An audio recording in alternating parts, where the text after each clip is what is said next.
नमस्कार मित्रों, मैं आपका ज्योतिष मित्र संतोष चौबे। मैं अपने YouTube चैनल ज्योतिष जागरण में आपका स्वागत करता हूं। मित्रों, आज हम ज्योतिष शास्त्र के ऊपर कुछ चर्चा करेंगे। जैसा कि कुछ लोग कहते हैं ज्योतिष शास्त्र भाग्यवादियों का विषय है, वह हमें भाग्य के ऊपर आश्रित होना सिखाता है, लेकिन ऐसा नहीं है मित्रों। ज्योतिष शास्त्र एक विज्ञान है। पहले हम इसको पढ़ेंगे, इसके बारे में जानेंगे, तब इसके ऊपर कुछ बोल सकते हैं।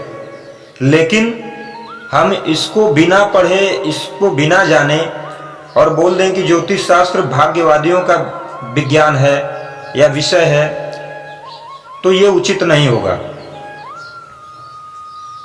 मित्रों, ज्योतिष शास्त्र हमारी सांस्कृतिक विरासत है, हमारी धरोहर है। हमारे ऋषि मुनियों ने जो ग्रंथ लिखे हैं, जो विद्या हजारों हजारों साल से आज भी अपने अस्तित्व को जीवित रखने में सक्षम है, उसको हम गलत कैसे कह सकते हैं। हाँ, यह है कि आज के समय में लोग अपने लाभ के लिए, अपने अल्प ज्ञान के कारण किसी को ज्योतिष का नाम लेकर कुछ भी बता दें,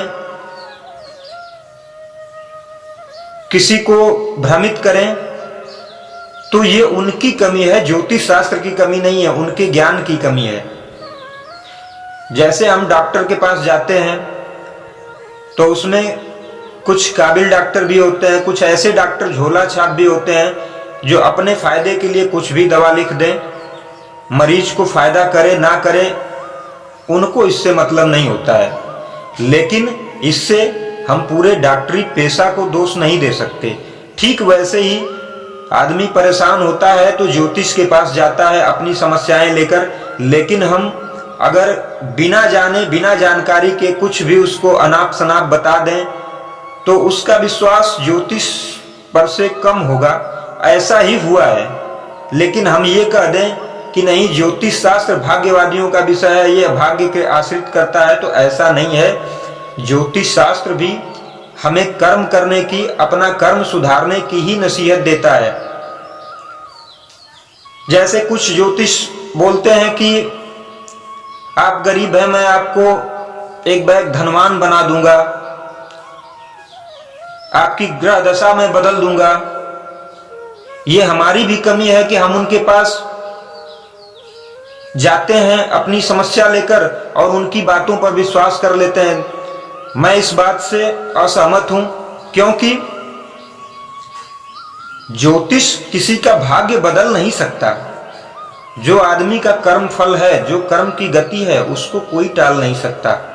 नहीं तो महर्षि वशिष्ठ से बड़ा ज्योतिषी कौन था?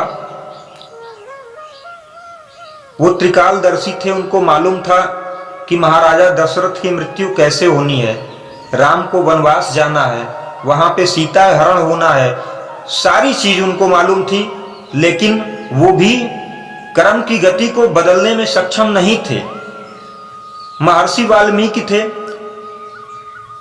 त्रिकालदर्शी थे।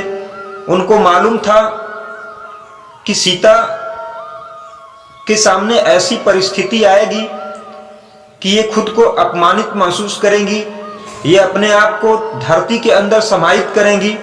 उन्होंने भरसक प्रयास किया, समझाने का प्रयास किया राज्यसभा के बीच में, लेकिन जो कर्म की गति है उसको कोई बदल नहीं सकता।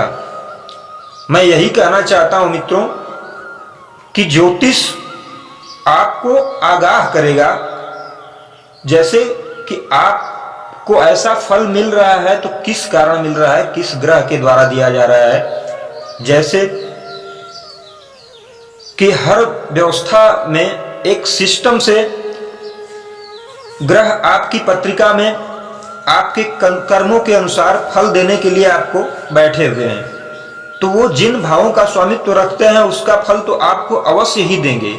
बस ये है कि अगर आपको मालूम होगा कि हमको यहाँ से परेशानी हो रही है, तो जैसे बीमारी का कारण मालूम होने के बाद आदमी परहेज करता है, उसका दवा करता है, उससे राहत होती है। वैसे ही आप जब पता चलेगा आपको कि हमको इस ग्रह से दिक्कत है, यहाँ से हमको परेशानी है, तो आप उस ग्रह से रिलेटेड अपना अनुष्ठान करेंगे या उनसे अनुनय विनय करेंगे, तो हो सकता है उसके फल में कुछ कमी आ जाए, लेकिन वो फल ना मिले ऐसा नहीं हो सकता। इसको मैं नहीं मानता। कहते हैं कि मेरा कर्म तो इस जन्म में बहुत अच्छा है, फिर भी मैं विपत्तियों में फंसा हुआ हूं, कष्ट भोग रहा हूं, ऐसा क्यों? तो मित्रों, कर्म को हम लोग दो भागों में बांटते हैं। हमारे शास्त्रों में दो प्रकार के कर्म हैं, जो क्रियमाण कर्म और संचित कर्म। जो हम अभी वर्तमान में कर रहे हैं ये हमारा क्रियमाण कर्म हुआ, और जो हमने पूर्व जन्म में कर्म किए हैं, शुभ या अशुभ, अच्छे या बुरे कर्म किए हैं, जो उसका स्टोर था, जो हम उस जन्म में उसका भुगतान ना कर पाए, वो बचा रह गया, वो संचित कर्म के रूप में हमारे इस जन्म में आता है। मित्रों, हम लोग सनातन धर्म को मानने वाले हैं और सनातन धर्म पुनर्जन्म की व्यवस्था में यकीन रखता है। तो जो संचित कर्म हमारा इस जन्म में बचा है, अगर वह अच्छा नहीं हुआ तो उसका फल भी तो हमें भोगना ही है। तो हम अपने वर्तमान जिंदगी में जो कर्म कर रहे हैं उसका फल तो अगर अच्छा कर रहे हैं तो अच्छा मिलेगा ही, लेकिन जो हमारे संचित कर्म है, जो हमारे प्रारब्ध हैं, उसका फल भी हमें इस जन्म में भोगना है।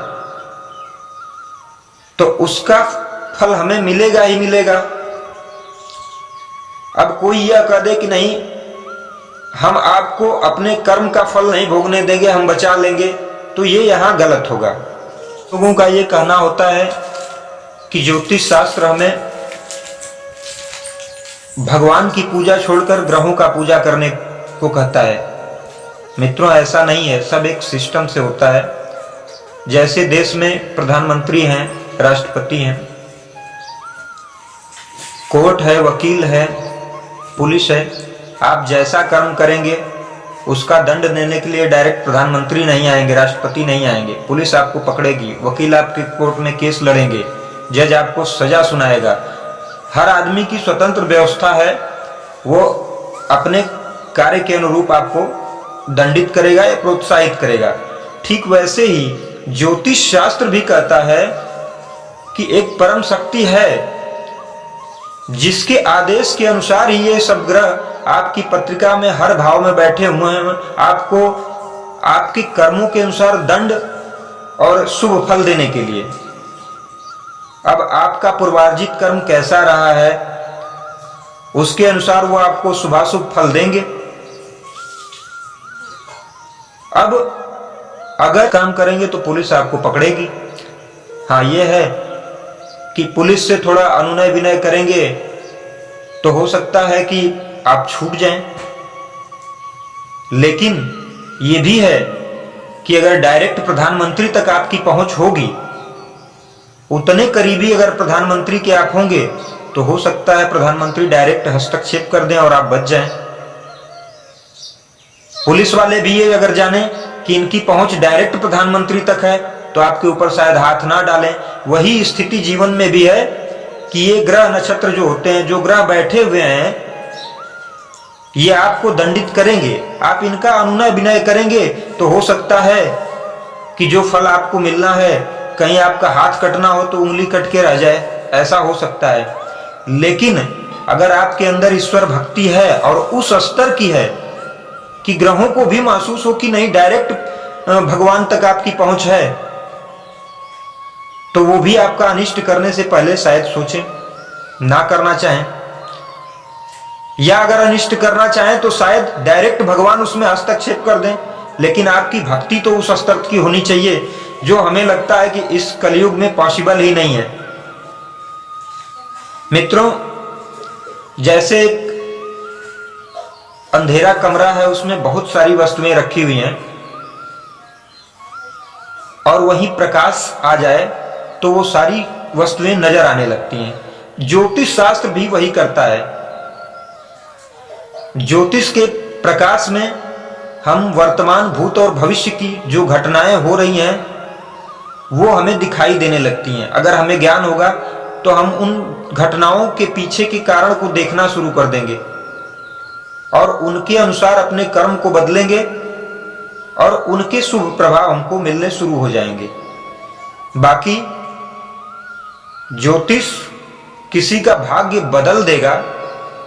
अगर किसी का बुरा कर्म है उसका उसको फल नहीं मिलेगा, ऐसा कहना गलत है और ऐसा मानने वाले भी गलत हैं। अपने स्वार्थ में अपने विवेक का इस्तेमाल न करना ये भी तो एक गलती है।